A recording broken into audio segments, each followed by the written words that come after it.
would yield back whatever the floor, and I believe there's no quorum present. Clerk will call the roll. Mr. Alexander.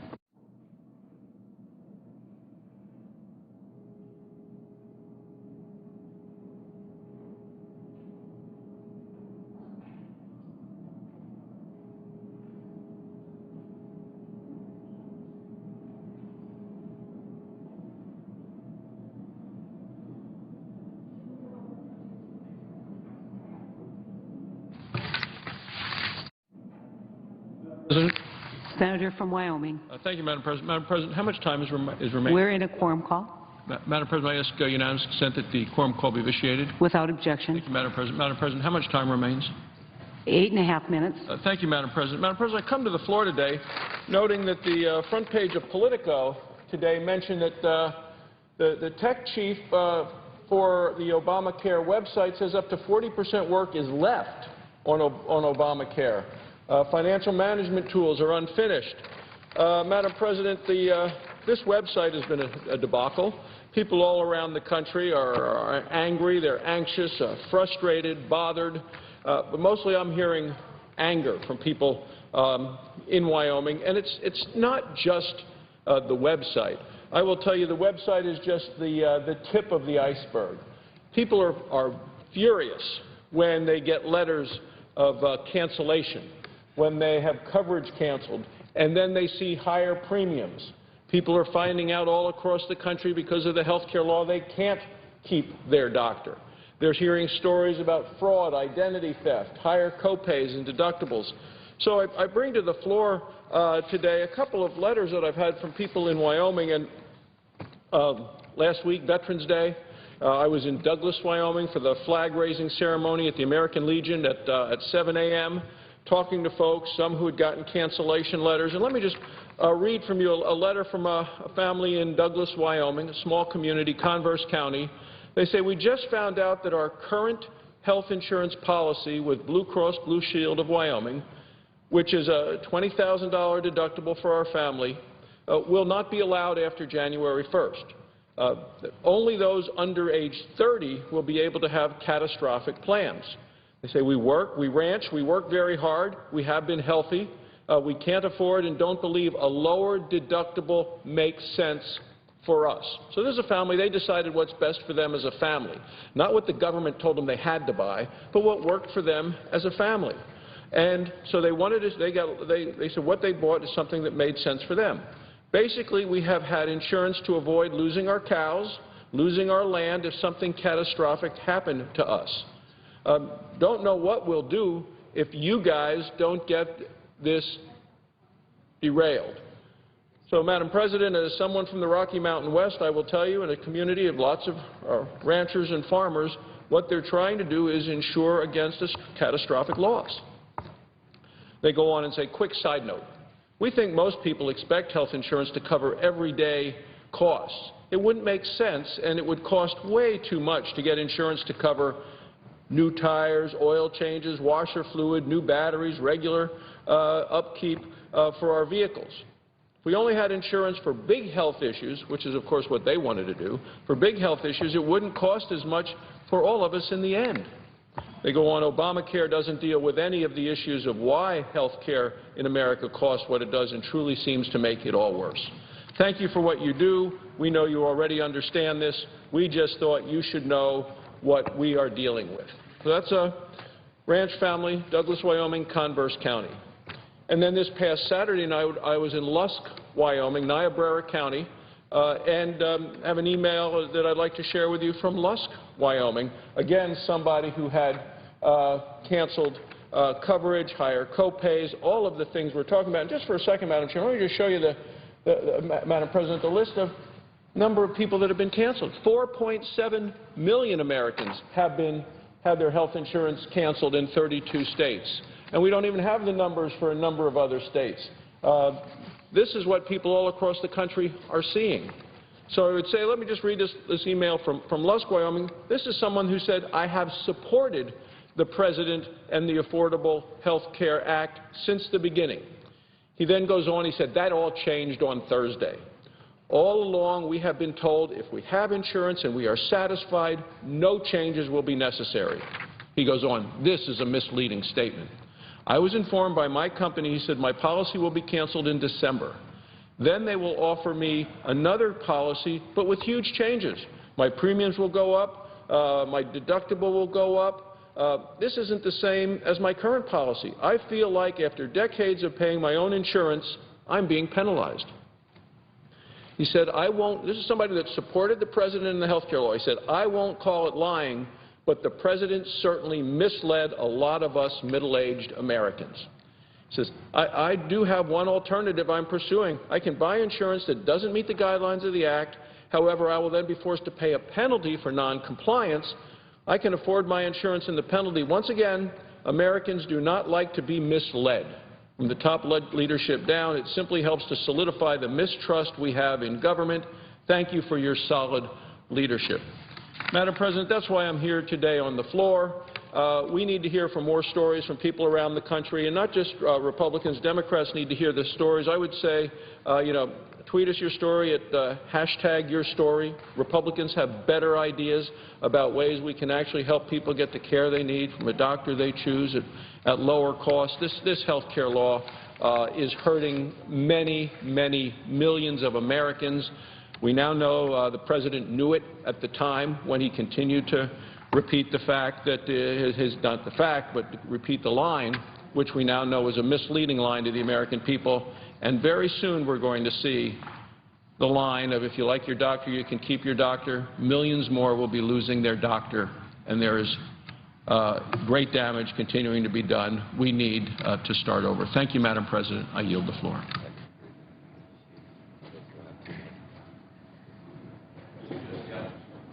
Clerk will call the roll. Mr. Alexander.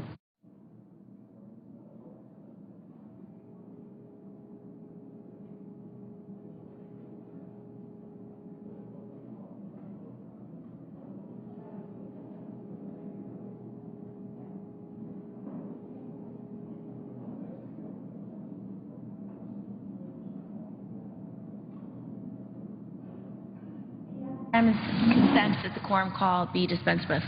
Without objection. Morning business is closed. Under the previous order, the Senate will resume consideration of S. 1197, which the clerk will report.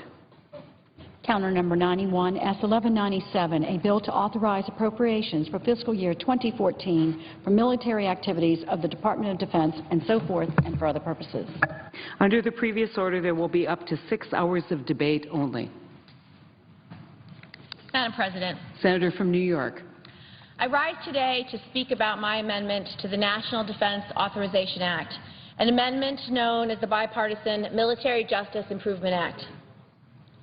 I want to start by thanking my colleagues on both sides of the aisle for their strong and unwavering leadership on behalf of our brave men and women in uniform.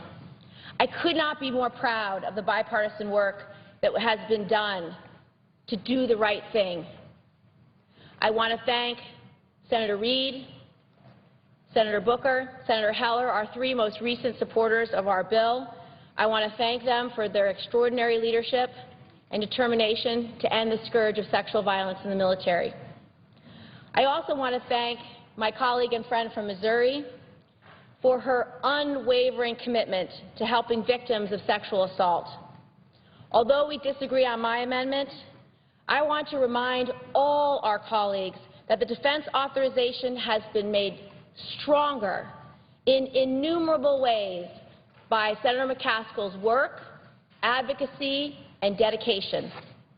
I also will be supporting her amendment today because I think the provisions in that amendment will add even more positive changes to the command climate and will help victims feel like they have a stronger voice. However, while the changes in the McCaskill amendment are very good, I do not believe that they are enough to truly ensure justice for victims of sexual assault. For that, we essentially need impartial, unbiased, objective consideration of the evidence by trained military prosecutors, which is what my amendment will provide. Yesterday, I proudly stood with retired generals, leaders of veterans organizations, and survivors, who represent a growing chorus of military voices that are urging Congress to take its oversight role head-on and finally create the independent, unbiased military justice system that the men and women who serve in our military so deeply deserve. Leaders like retired Major General Martha Rainville, the first woman in history of the National Guard to serve as an adjunct general, who has served in the military for 27 years, including 14 years in command positions. She wrote to me, quote, "As a former commander, endorsing a change that removes certain authority from the military commanders has been a tough decision. It was driven by my conviction that our men and women in uniform deserve to know without any doubt that they are valued and will be treated fairly with all due process should they report an offense and seek help or face being accused of an offense. When allegations of serious criminal misconduct have been made, the decision about whether to prosecute should be made by trained legal professionals. Fairness and justice require sound judgment based on evidence and fact, independent of pre-existing command relationships." Leaders like Brigadier General retired Lori Sutton, who served as the top psychiatrist in the U.S. Army. She wrote saying, quote, "Failure to achieve these reforms would be a further tragedy to an already sorrowful history of inattention and ineptitude concerning military sexual assault. In my view, achieving these essential reform measures must be considered as a national security imperative, demanding immediate action to prevent further damage to individual health and well-being, vertical and horizontal trust within units, military institutional reputation, operational mission readiness, and the civilian-military compact.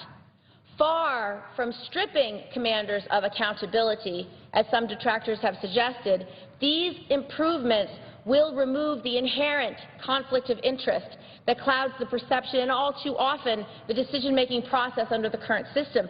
Implementing these reforms will actually support leaders to build and sustain unit cultures marked by respect, good order, and discipline.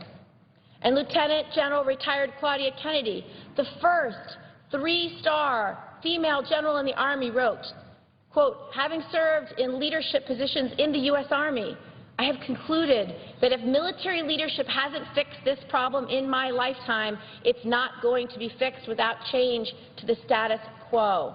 The imbalance of power and authority held by commanders in dealing with sexual assault must be corrected. There has to be independent oversight over what is happening in these cases. Simply put, we must remove the conflict of interest in the current system, the system in which commanders can sweep his own crime or the crime of a decorated soldier or a friend under the rug, protects the guilty and protects serial predators, and it harms military readiness. Until leadership is held accountable, this won't be corrected. To hold leadership accountable means there must be independence and transparency in the system. Permitting professionally trained prosecutors rather than commanding officers to decide whether to take sexual assault cases to trial is measured first step towards such accountability. I have no doubt that command climate, unit cohesion, and readiness will be improved by these changes." And Brigadier General retired David McGinnis, who also served as a Pentagon appointee, wrote, "I fully support your efforts to stamp out sexual assault in the United States military and believe that there is nothing in the Military Justice Improvement Act that is inconsistent with the responsibility or authority of command. Protecting the victims of these abuses and restoring American values to our military culture is long overdue. It is because they love the military that they are making their voices heard, standing united behind brave survivors." And I'd like to tell some of those stories because it's their stories that inform this legislation. Kate Weber from Protect Our Defenders, who was awarded the 2013 Women Veteran of the Year by the California Department of Veteran Affairs, and Sarah Plummer, who came to Washington, D.C. all the way from Colorado yesterday to courageously tell their stories so that their brothers and sisters in uniform get a military justice system that is finally worthy of their great service to our nation. Sarah's story is extremely disturbing. She was raped as a young Marine in 2003. She said, "I knew the military was notorious for mishandling rape cases, so I didn't dare think anything good would come of reporting the rape." She said, "Having someone in your direct chain of command doesn't make any sense. It's like getting raped by your brother and having your dad decide the case." Kim Hanks, brave survivor from the infamous and horribly unjust Aviano case, who spoke months ago about this issue when our journey began. Kim just wrote an op-ed published this week, quote, "Regardless of all the promises by military leadership and half measures offered in the name of reform, nothing short of removing the prosecution and adjudication authority away from the commander and placing it with independent military professionals outside the accused and victims' chain of command will end this nightmare." Or Trina McDonald, who at 17 enlisted in the Navy. She was stationed in a remote base in Alaska. Within 2 months, she was attacked, repeatedly drugged and raped by superior officers over the course of 9 months. She said, quote, "At one point, my attackers threw me into the Bering Sea and left me for dead in the hopes that they would silence me forever. They made it clear that they would kill me if I ever spoke up or reported what had been done." Or listen to Army Sergeant Rebecca Havila, who served in Afghanistan, was raped in 2007, reported the crime to her commanding officer. To her, was unthinkable. Quote, "There was no way I was going to my commander. He made it clear he didn't like women." Or Airman First Class Jessica Himes, who was raped in 2009 by a coworker who broke into her room at 3 in the morning. She said, quote, "2 days before the court hearing, his commander called me on a conference call at the JAG office, and he said that he didn't believe the offender, quote, acted like a gentleman, but there wasn't a reason to prosecute." Quote, "I was speechless. Legal had been telling me this was going to go through court. We had the court day set for several months, and 2 days before, this commander stopped it. I later found out the commander had no legal education or background, and he'd only been in command for 4 days. Her rapist was given the award for Airman of the Quarter. She was transferred to another base." We also can't forget that more than half of the victims last year alone were men. Blake Stevens, now 29, joined the Army in 2001, just 7 months after graduating high school. The verbal and physical attacks started quickly, he says, and came from virtually every level of the chain of command. In one of the worst incidents, a group of men tackled him, shoved a soda bottle into his rectum, threw him backward off an elevated platform onto the hood of a car. When he reported the incident, his drill sergeant told him, quote, "You are the problem. You're the reason this is happening." His commander refused to take action. Blake said, quote, "You just feel trapped. They basically tell you you're going to have to keep working with these people day after day, night after night. You don't have a choice." His assailants told him that once they deployed to Iraq, they were going to shoot him in the head. Quote, "They told me they were going to have sex with me all the time when we were there." Now, this is the problem. There were 26,000 sexual assaults estimated by the Department of Defense last year alone, based on confidential surveys. But only 3,374 were actually reported. Of those reported, 302 went to trial. So if you are starting with 26,000 estimated cases and only 302 go to trial, that is a 1% rate of conviction in the U.S. military for the heinous crime of degradation, aggression, and dominance of rape and sexual assault. 1%. And you just heard from these victims, there are too many command climates that are toxic, that do not ensure good order and discipline, that do not protect against rape and sexual assault, that do not create a sense that if I come forward and report that justice could be done. In this survey, this confidential survey, the reason victims didn't report is they said they didn't believe anything would be done. They also said they either feared or witnessed retaliation. This is the problem. About 23,000 cases weren't reported. It means in 23,000 command climates, these assaults are happening and victims feel they will not get justice. So I am grateful for every reform we've put in place in this underlying bill. They are good, strong reforms that will help victims who report, but every single one of them applies only to this 3,000 cases. They apply to the cases that are reported where the command climates are sufficient that a victim feels, I can come forward. I can at least report this case. In the 23,000 other cases, those victims don't have that confidence. And so, Madam President, if you don't create a transparent, accountable system that's outside the chain of command, your hope of getting more victims to come forward and report so we can at least weigh the evidence and see whether we can go to trial, it's not there. The hope isn't there. The confidence in an objective review by someone who doesn't know the perpetrator and doesn't know the victim doesn't exist. So while you have these 3,000 cases, that were reported, and commanders did make sure 1 in 10 went to trial, and when they did go to trial, you had a 95% conviction rate, so they're not making the wrong decisions about what case to try. It's just that only 3,000 of these command climates were strong enough. You can't train your way out of this problem. There's 23,000 command climates that weren't strong enough, that didn't ensure justice, that created fear of retaliation. That's the problem. And so without your objective system, without creating transparency and accountability, without saying the decider doesn't know the victim or the perpetrator, there's no bias.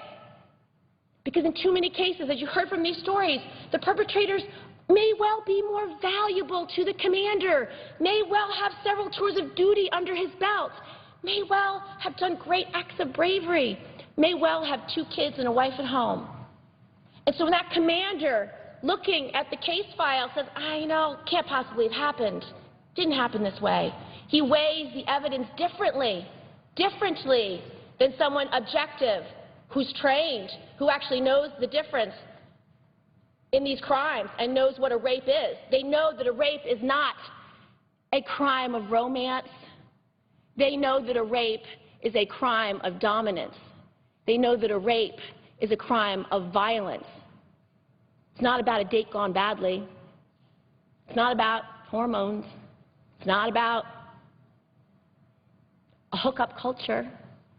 It's actually a crime that is brutal and violent, committed by someone who is acting on aggression and dominance and violence. So that's why the training matters, Madam President. I want somebody who knows that, who's been trained as a lawyer, who understands prosecutorial discretion and can weigh evidence objectively. So we have to look at who's advocating for this bill.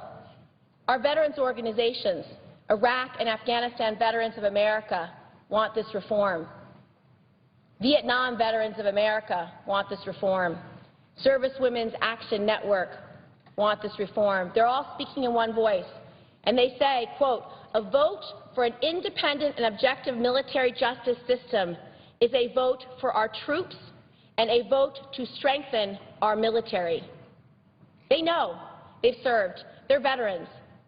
They're no longer active duty. They can speak their mind. This week, we released a letter of 26 retired generals, admirals, commanders, colonels, captains, and senior enlisted personnel, including 2 generals and 2 admirals known as flag officers, who are saying to Congress, quote, "We believe that the decision to prosecute serious crimes, including sexual assault, should be made by trained legal professionals who are outside the chain of command, but still within the military. This change will allow prosecutorial decisions to be made based on facts and evidence and not be derailed by pre-existing relationships, attitudes, biases, and perceptions. It is our sincere belief that this change in the military justice system will provide the opportunity for real progress toward eliminating the scourge of sexual assault in the military. I am hopeful, Madam President, that our colleagues will listen to these collective voices, because nobody knows the military and what needs to be done to fix this broken system than they do. Listen to the victims who have clearly told us over and over again how a system that only produces 302 prosecutions out of the DOD's estimated 26,000 cases of rape, sexual assault, and unwanted sexual contact last year must be fundamentally changed to restore trust and accountability.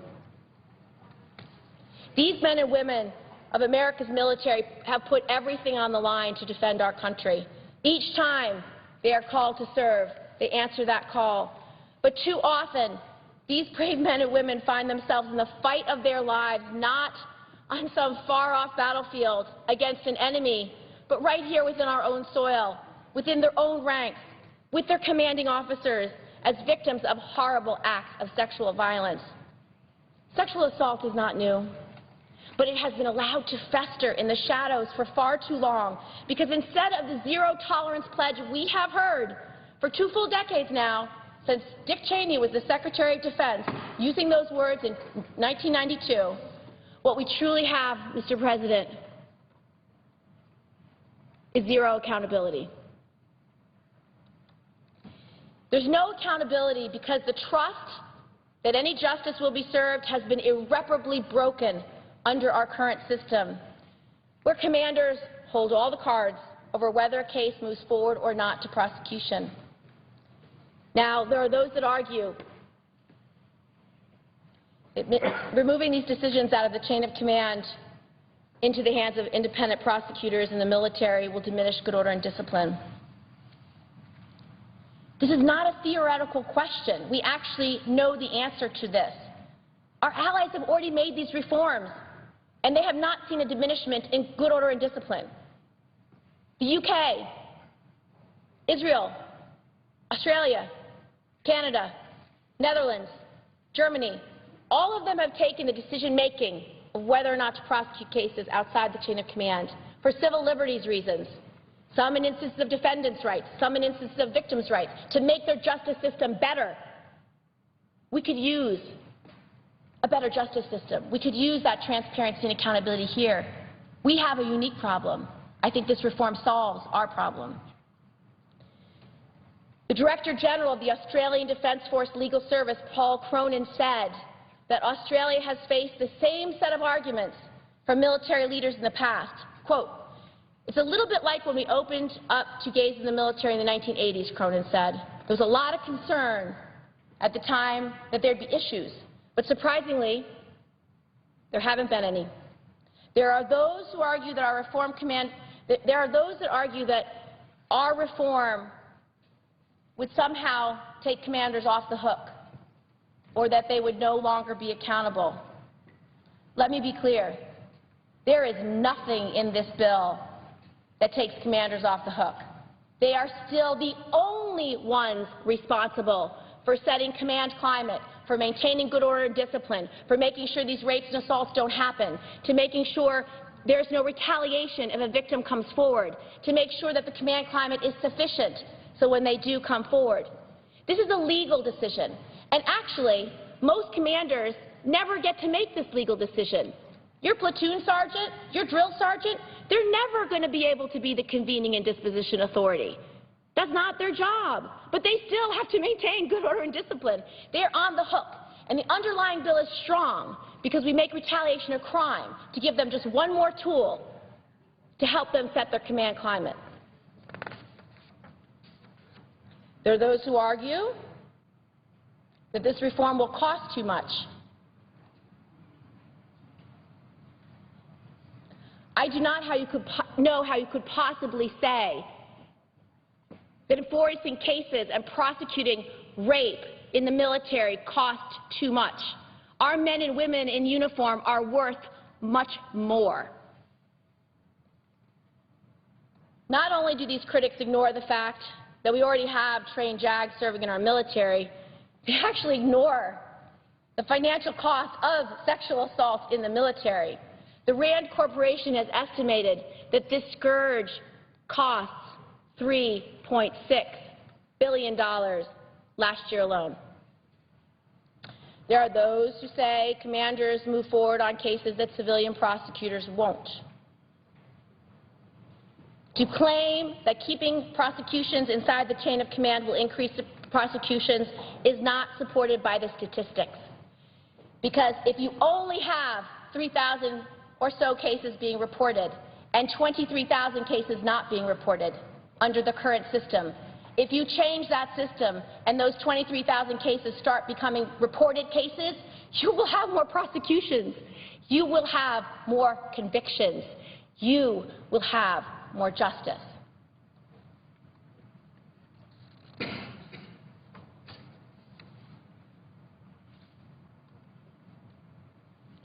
The bottom line is really simple.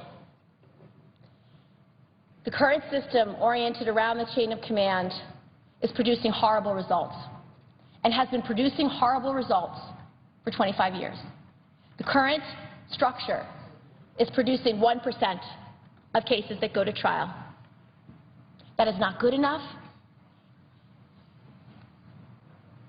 It is not a system that is deserving of the sacrifice that the men and women in uniform give to our country every single day. It's also contrary to the fundamental values of our American justice system. Our justice system relies on the fact that a decision about whether to go to trial is never made on bias. It is always made on facts and evidence.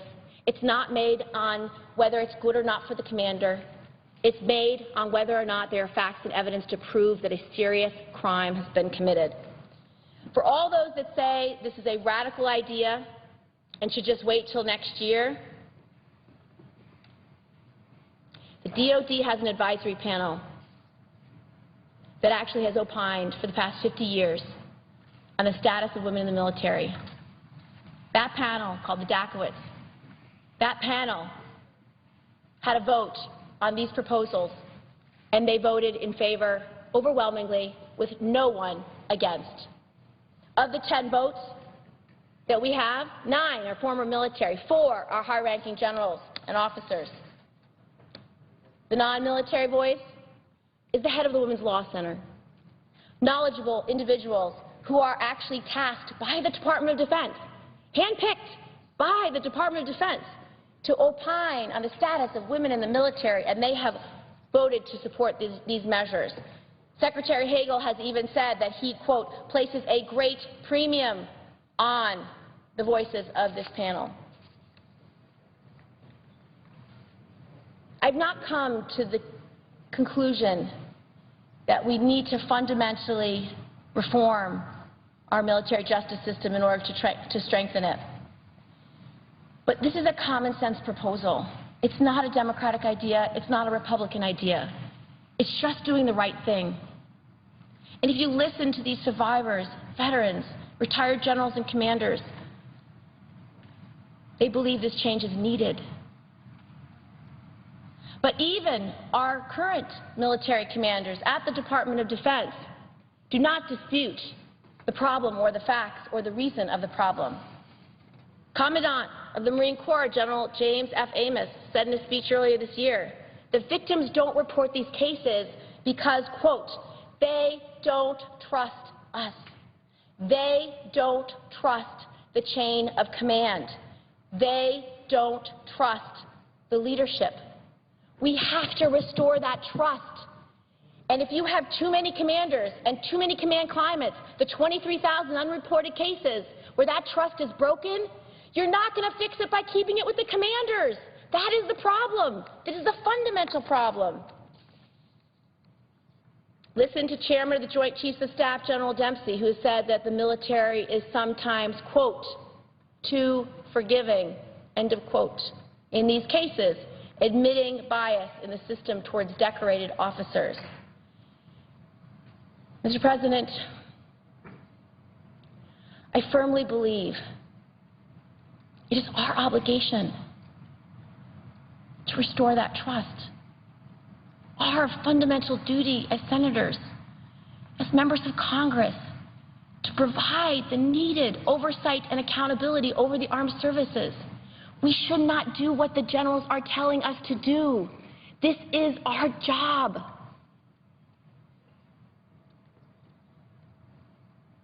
Every time I meet with a member of the military, I am overwhelmingly grateful for their service, for their sacrifice, for their courage. They deserve better. They deserve a military justice system that is consistent with our core, fundamental American values of objectivity, of truth, of evidence, of facts, and of justice. I urge my colleagues to support our amendment. I yield the floor.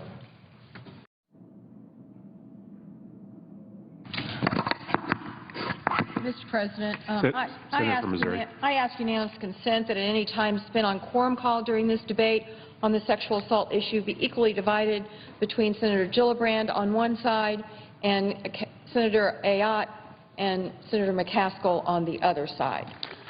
Without objection. And I would yield 5 minutes of Senator Ayotte's time to the senator from Missouri, Senator Blunt. Senator from Missouri. Well, I thank Senator McCaskill, my colleague from Missouri, for yielding. First of all, I want to thank Senator McCaskill and Senator Gillibrand both for the effort, the time, the commitment, the focus that they have made on this issue. They have clearly both been at the front lines of changing the underlying bill. Two things that Senator Gillibrand said that I absolutely want to agree with. The underlying bill is strong. It is a step in the right direction. It is the result of our committee debate, our committee action.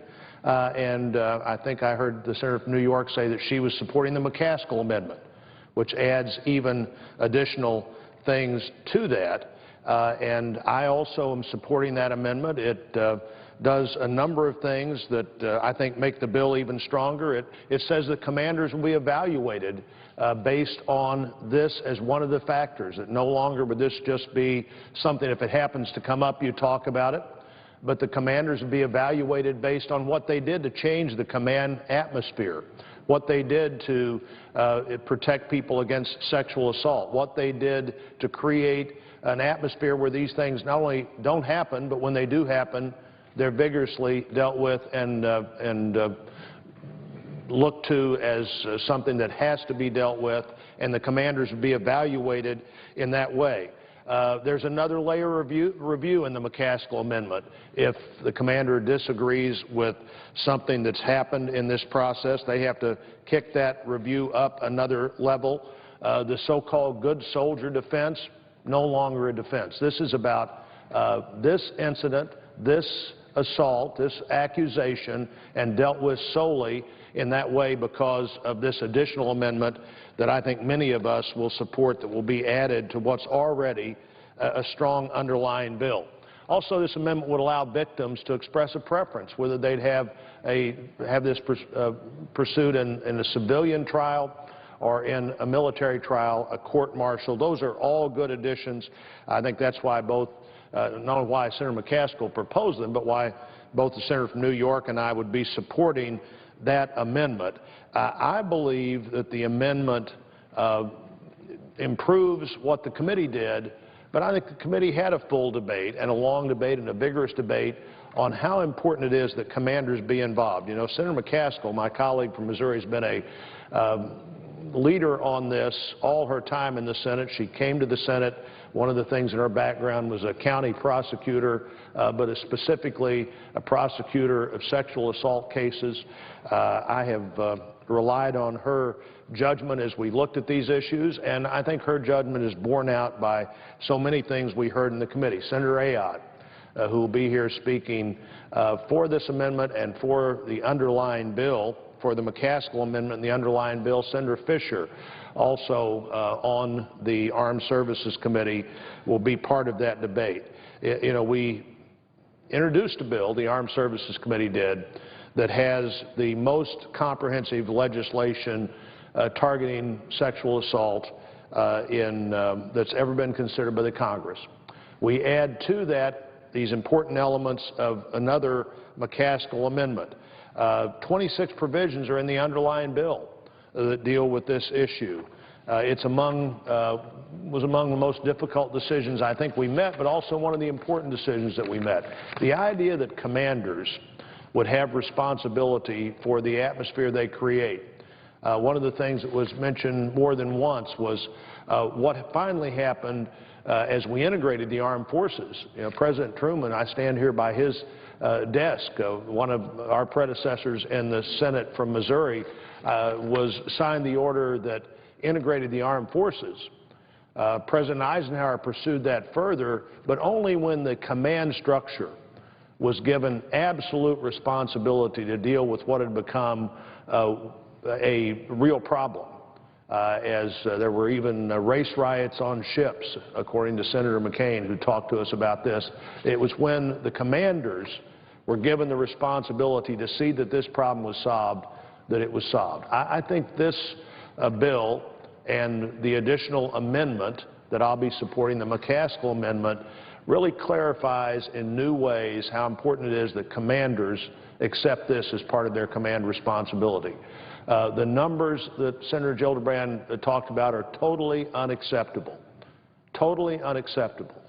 And one of the things that commanders would be evaluated on in the future would be what they did about changing that environment. I think actually taking them out of the command responsibility in this area, in my view, makes it less likely, not more likely, that the atmosphere will change. Then you're down not just to the atmosphere. One additional minute. Since Senator Ayal's not here to object, I'll just take it from her time if no one objects. But the fact that this is in the bill, further improved, I believe, by the amendment, but clearly says that we're going to change the culture in the military, and that would not be nearly as far along as it is if it hadn't been for the hard work of my colleagues, particularly Senator McCaskill and Senator Gillibrand. They're here on the floor talking about a difference of opinion, not on solving this problem, because we all believe this problem is going to be solved. I think we all believe the bill takes a significant, strong step toward doing that. I think most senators are going to agree that the McCaskill amendment adds another element there.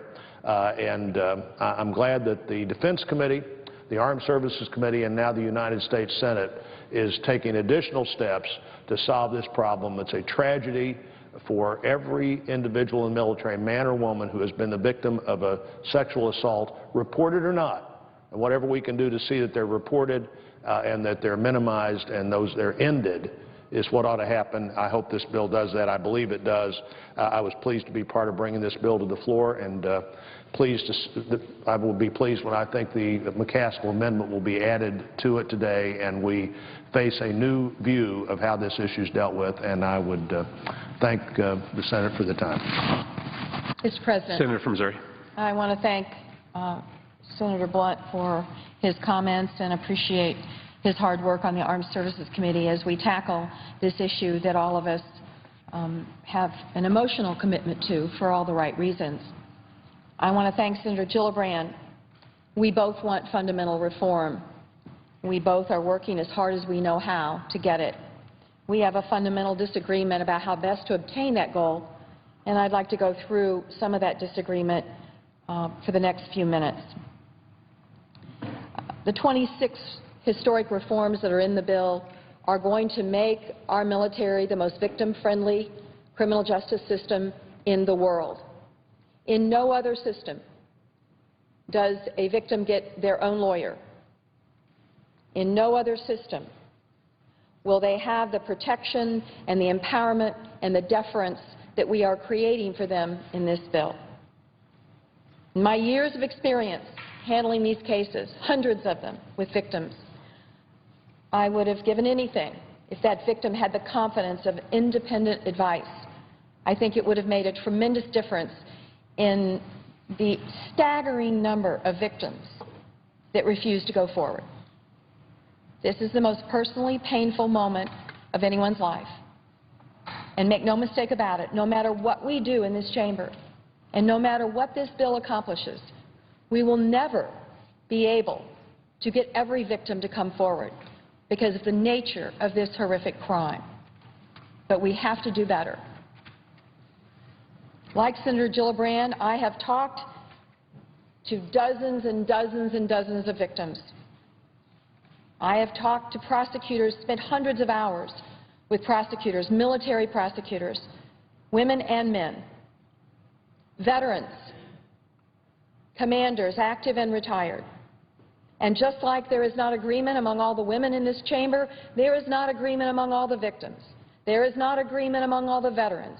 There is not agreement even among all the commanders, although most women commanders have acknowledged that even though this sounds seductively simple, it is much more complicated, and we will be creating more problems than we will be solving if we make the change that is advocated by Senator Gillibrand. Let's get at what we're trying to do. We have no disagreement that there are too many of these crimes and that they are not reported enough. Complete agreement. The goal here is how do we get more reporting? There is a theory that if we do this, if we take this decision away from any command at all to go forward, that will magically have victims come forward. Senator Gillibrand talked about our allies. I am grateful that we have their experience because we can look and see what happened. Our allies have done this, and not in one instance has reporting gone up. We know this is not the silver bullet because if it were, you would have seen an increase in reporting in all the countries that have adopted this system. And we know the Response Systems Panel that was put in place by the Armed Services Committee to recommend to the Pentagon changes in this area, we know they have formally acknowledged that our allies, many of whom did this to protect defendants' rights, have not seen an increase in reporting. And if the theory is that reporting can only go up if we do this, then why are we seeing a spike in reporting right now? 46% increase just this year over last year. That is because some of the military are already putting in the reforms that we are codifying in the underlying bill. They are giving victims their own lawyers. They are ramping up the protection and information and deference they give victims. That is the single most important factor, based on all of my experience, that will dictate whether a victim has the courage to come out of the shadows. And then, finally, that somehow doing this will stop retaliation. That unit's still going to know that that crime was reported. And keep in mind that currently and under our reforms, the victim does not have to report to the chain of command. Right now, the victim does not have to report to the chain of command. Many of my colleagues didn't realize that a victim has many places they can report this crime. And under our reforms, they'll immediately get a lawyer and have that level of protection immediately. And they'll have the information that they don't have to report in the chain of command. But I'm trying to understand how reporting and investigating and deciding a half a continent away, a group of lawyers making that decision somehow stops retaliation. How does that keep the people from your unit from acting inappropriately towards you because you have reported a crime? There's nothing magical about that. In most instances, the word will get out. In most instances. Now, and use common sense. You're back in your unit. You have been assaulted. Which way are you going to have more protection? If a group of colonels a half a continent away are looking at the facts of the case, or if your commander has signed off? Of course, if your commander has signed off, because that sends a message to the unit. We're getting to the bottom of this. And probably the most telling fact about this debate is this happening now? Because now outside investigators investigate these cases, and outside JAGs make recommendations. We have that in our system now. So the question is, if these outside lawyers are recommending that we go forward based on their independent investigation, are commanders shutting them down? Are commanders saying we will not go forward? No one can find me a case where that happened, where the prosecutors said we need to go and the commander said no. On the other hand, over the last 2 years, 93 separate times has the outside lawyer said, you know, this case is too weak. This case doesn't have enough facts. 93 times. And you know what happened in every one of those cases? The commander said, we're going to get to the bottom of it. So almost 100 victims in the last 2 years would not have had their day in court under Senator Gillibrand's proposal. Because in Senator Gillibrand's proposal, when the lawyer says no, it's over. Whereas in our proposal, if this were to ever happen, even though we know this is not a problem now, we have review after review after review. No one is going to be able to turn a victim away from her day in justice without accountability, checks and balances, and oversight. And there will be a difference in that unit because now retaliation is a crime and the commander is going to be evaluated on how they are handling this issue within their command. There are also practical problems, and some of my colleagues will come to the floor today and talk about this. But there are a number of implementation issues that I don't think have been thought through. And this is real world here. We're talking about appeals and challenges. We're talking about not even having enough colonels, 06s right now, to staff this.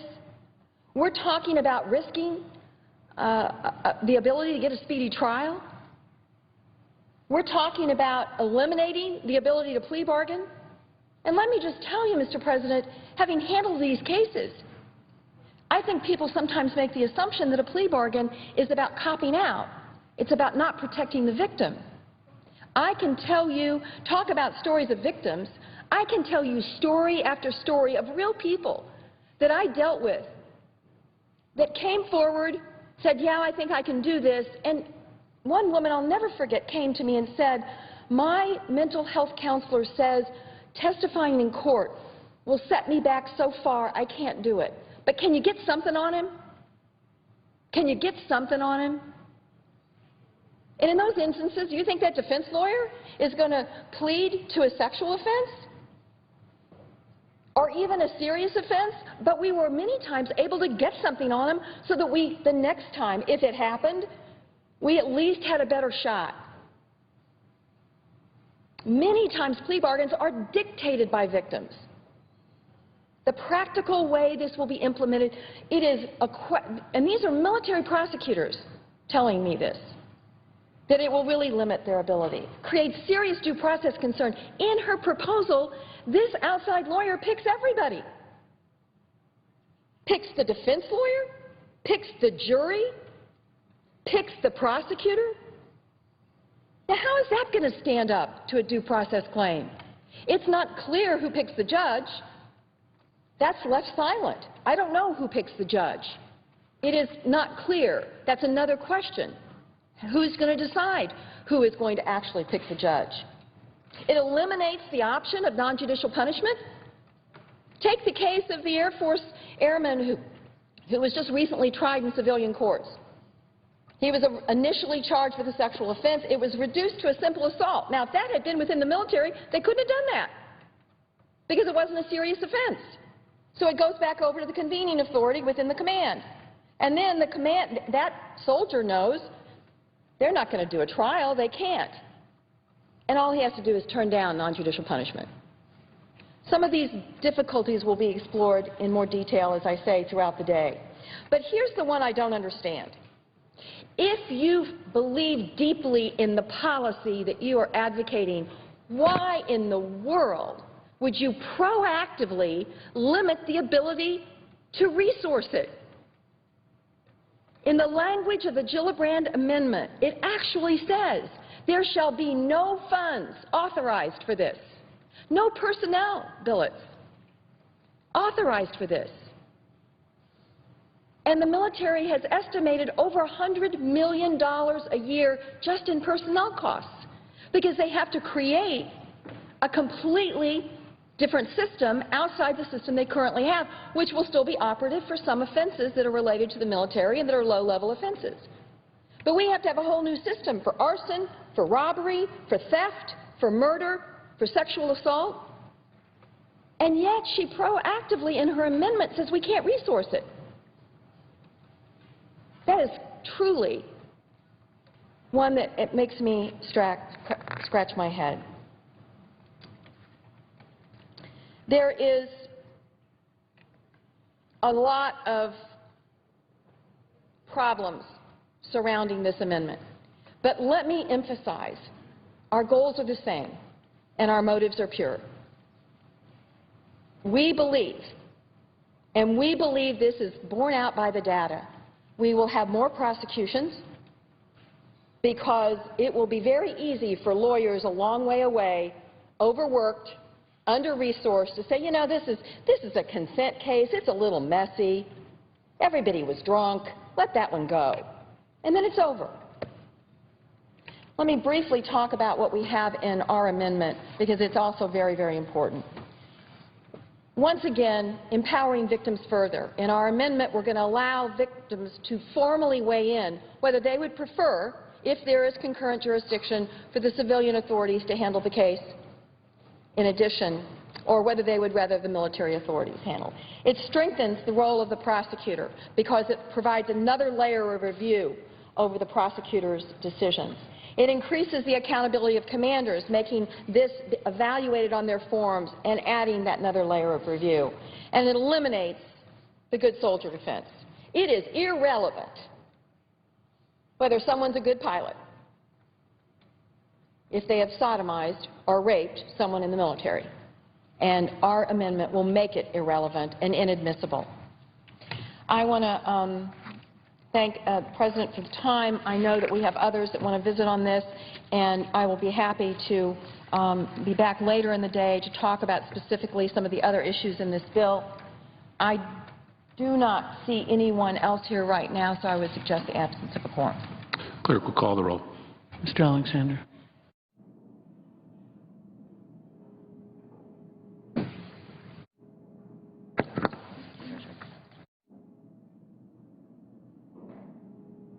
Mr. President, Senator from New York. I have 9 unanimous consent requests. Senate is in a quorum call. I ask that the quorum call be vitiated. Without objection. I have 9 unanimous consent requests for committees to meet during today's session of the Senate. They have the approval of the majority and minority leaders. I ask unanimous consent that these requests be agreed to and that these requests be printed in the record. Without objection. Mr. President, I also ask unanimous consent that my military fellow, Bridget Burns, be given floor privileges during the consideration of the National Defense Authorization Bill. Without objection. As we wait for our colleagues to join the floor so they can have their floor time, I just wanted to address a few of my colleagues' concerns. Some of the technical concerns that she raised, we actually took some of those concerns and revised them in the bill that's actually been presented, so some of your concerns have been actually fully addressed. So, for example, her concern about the convening authority and the disposition authority, our bill is very specific. The disposition authority is the decision-making authority. That goes to the trained military legal prosecutor, the JAG counsel, so they actually get to make the decision about whether or not to proceed to trial on the evidence. But the convening authority, which is a different right, a different duty, is left intact as it is. So the convening authority still will decide, judges, juries, and all the details of what the court and the trial will look like. It's two separate authorities in 2 separate places. That's been clarified in the bill so that there's no concern there. One other concern that my colleagues raised is this issue of non-judicial punishment. Our bill is very specific. We exclude 37 specific crimes, including all Article 15 crimes, all of the crimes that you would be using non-judicial punishment to enforce. And if the disposition authority decides that they do not want to prosecute the case because they don't have enough evidence to go forward, it goes directly back to the commander to use the benefit of the non-judicial punishment to do whatever kind of punishment he or she thinks is appropriate. So those are just two technical issues that she raised that I think that are very important to clarify. And then the third issue that Senator McCaskill's raised that I think is a misunderstanding of the bill is about this world away problem. Today in our bill, compared to the current system, the reporting is the exact same. You can report anywhere. You can report to your chaplain. You can report to your friend. You can report to your nurse. You can report to the doctor. You can report anywhere. That's not changing. Your reporting is exactly the same. What also is exactly the same is the investigation. So once you do report, whether you report to your chaplain or your commander, investigators will be sent to investigate the case, whether you're in Iraq, whether you're in Afghanistan, whether you're in Germany, whether you're anywhere. That stays exactly the same. So it doesn't matter this world away because the investigators go to you. It's not a different set of investigators. It's the exact same set of investigators. And the commanders are still responsible to make sure those investigators do their job. So that commander has to be protecting the victim. The commander has to be making sure the unit is not retaliating against him and her. He has to make sure the investigators get access to the evidence.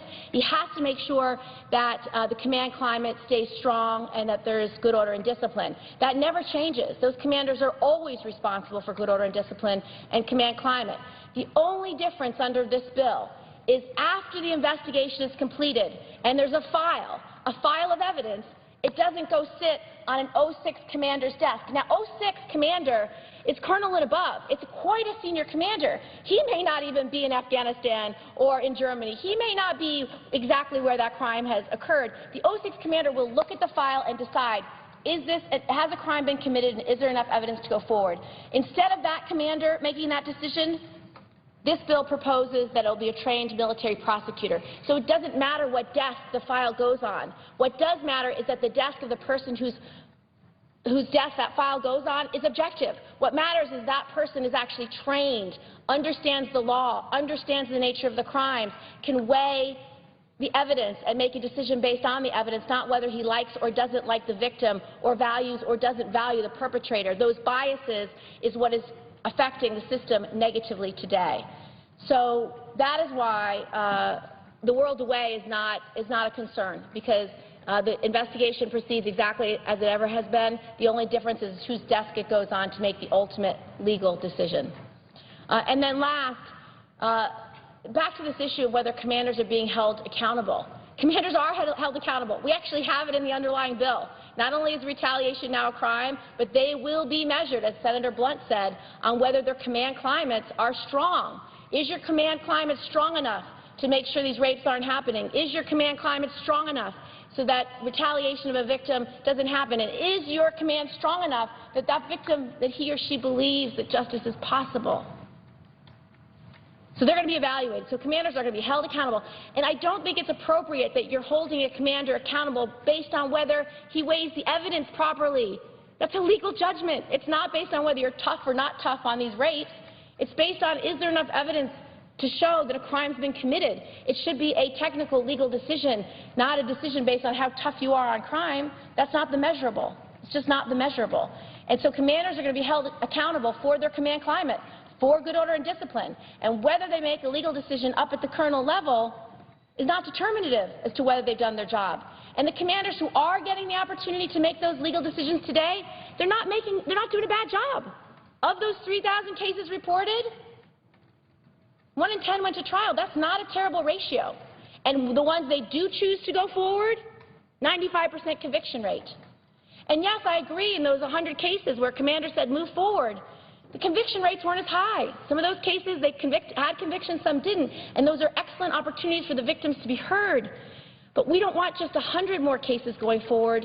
We want tens of thousands of cases to be reported so they have a chance to go forward. It's the difference. It's the difference of thousands. And that's why I feel this reform is so necessary. Still, in light of all the amazing reforms in the underlying bill, I still think it's necessary because that crisis of confidence is so raw, is so real, is so present.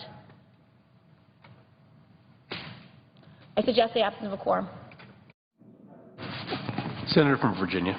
Mr. President, I rise to speak about the NDAA, which is currently on the floor. I want to address a couple of issues. An issue that I'm passionate about, the veterans unemployment rate.